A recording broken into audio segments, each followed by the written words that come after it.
আজকে সকালবেলা অফিসের উদ্দেশ্যে বেরোতেই দেখলাম হলো বৃষ্টি বৃষ্টি ওয়েদার, মানে খানিকটা বৃষ্টিও নেমেছে, গুড়ি গুড়ি বৃষ্টি, আর রাস্তাঘাটও একদম ভেজা ভেজা।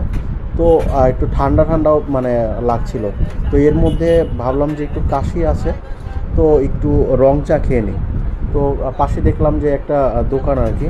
তো এখানে রং চা আদা দিয়ে আর হলো আরও এলাচ লং মোটামুটি সব কিছুই আর কি দিয়েছে এটার মধ্যে। তো এটা খেলে নাকি কাশিটা একটু কম হয়। আর আমি এমনিতে চা একটু কম খাই, তো বলেছিলাম যে একটু কম করে চা বানাতে। তারপরেও মানে মনে হচ্ছে যে চা কাপটা পুরো ভরে তারপরে দিয়েছে। তো যাই হোক, মোটামুটি আমার কাছে ভালোই লেগেছে এই মামার চাটা। আর চায়ের দামও বেশি না, মাত্র 10 টাকা। 10 টাকায় সকাল সকাল মোটামুটি ভালো একটা উষ্ণতা ছোঁয়া পাওয়া গেল আর কি। আর চাটা ভালো ছিল, আর ওয়েদারের সাথে খুবই ডিমান্ডেবল এই চাটা ছিল। সব কিছু মিলে পারফেক্ট একটা সকাল।